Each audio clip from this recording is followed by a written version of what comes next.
भूमिहार ब्राह्मणों के पास 1 इंच जमीन भी नहीं है। सरकार ने बोला अब हम नहीं देंगे।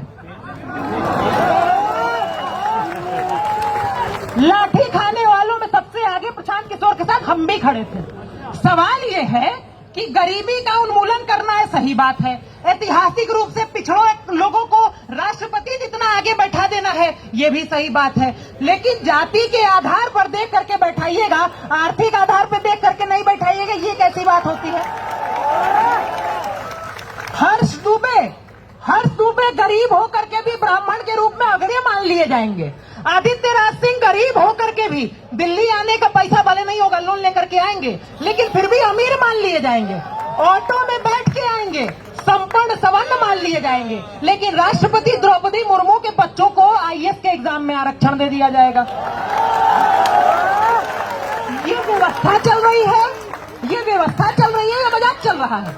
भाई मेरा एक अंतिम सवाल है, मान लेते हैं 5000 साल तक शोषण हो ही रहा था, मैं मान लेता हूं। आपने कहा आदित्य राज सिंह के परिवार के लोग मेरा शोषण कर रहे थे। आदित्य राज सिंह हाथ जोड़ के समाज के बीच में खड़े हैं। आप बताइए मेरे पूर्वज का नाम क्या था जो शोषण कर रहे थे? हम माफी मांगेंगे आपके सामने।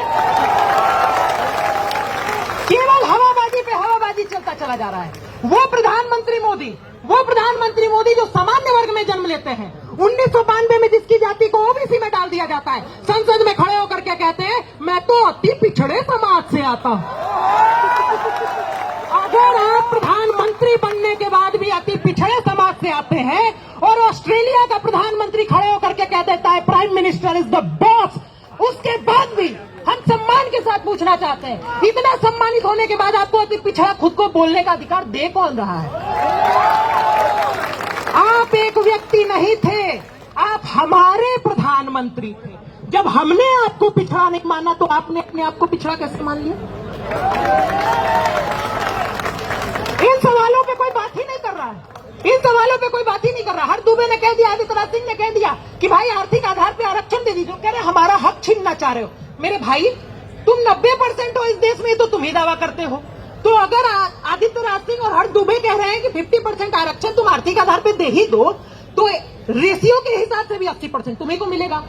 तो हमको मिल रहा है कि तुम्ही को ज्यादा मिलने वाला है। अभी तो आईएएस नाडावी के परिवार वाले पूरा लेके चले जा रहे हैं, वो तुमको सही लगता है? इन सवालों पे कोई बात ही नहीं करना चाहता। लेकिन अभी मैं इतना बोल रहा हूं, इसके बाद कहा जाएगा कि ये तो जातिवादी शोषक है, यूजीसी का कानून कहता है। इसके ऊपर भी आवाज होनी चाहिए थी, पहुंचनी चाहिए। दिल्ली में बैठे हुए हैं हम लोग। सरकार कहती है किसी ने अपनी माई का दूध नहीं पिया है। ये एनडीए की सरकार है। आरक्षण कोई हटवा के नहीं देख सकता, आरक्षण पे बात नहीं कर सकता। तो आदित्य राज सिंह अपने पूर्वजों के योगदान की सौगंध खा के कहते हैं 1 महीने पहले दूध मुंह बच्चों ने हलक में हाथ डाल के इस्तीफा निकाल दिया।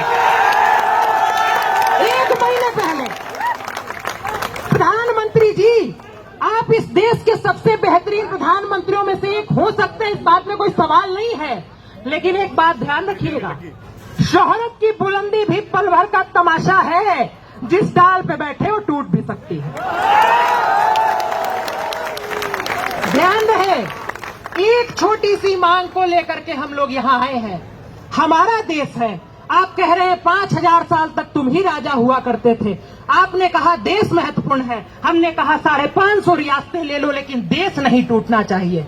हमने कहा मेरे भाई, एक सीट जो तुमको आरक्षण में लोकसभा में मिल जाती है, वो छोड़ के किसी गरीब दलित को दे दो। तुम कहते हो नहीं, वो हम नहीं दे पाएंगे।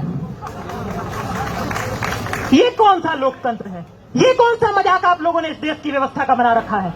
ये अधिकार आपको हम भी नहीं दे सकते, क्योंकि हमारे पूर्वज इस देश के शासक हुआ करते थे। हमारे अंदर भी शासकों वाला खून है। आपका शोषण नहीं होना चाहिए।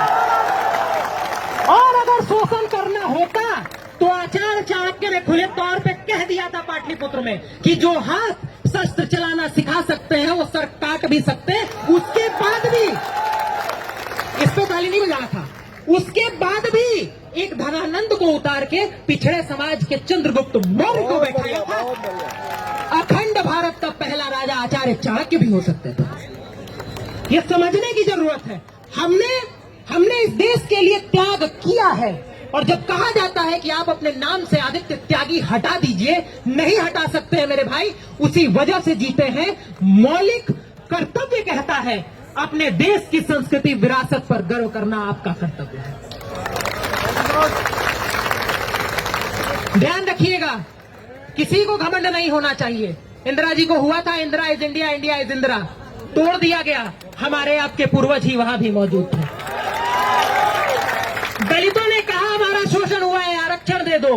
पंडित नेहरू पंडित हुआ करते थे, बोले ले जाओ, तुम्हारा शोषण नहीं होना चाहिए।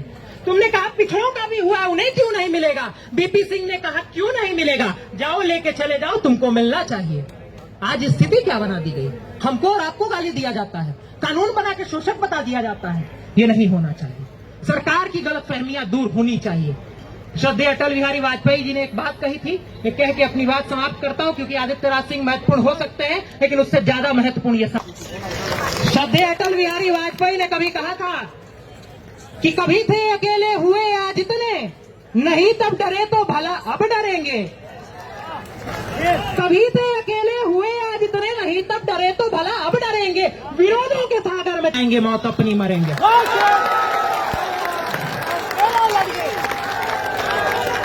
लिया हाथ में ध्वज कभी ना झुकेगा, लिया हाथ में ध्वज कभी ना झुकेगा, कदम बढ़ गया है अभी ना रुकेगा, न सूरज के सम्मुख अंधेरा टिकेगा।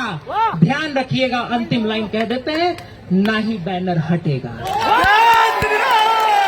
भारत माता की, भारत माता की, भारत माता की, हम समाज के लोगों की एकता की, हमारी जीत की, हमारी जीत की। याद रखिएगा, भगवान कृष्ण ने कहा था सब होगा, कैसे होगा इस पे विश्वास रख लीजिएगा, तो वैसे होगा। बहुत धन्यवाद।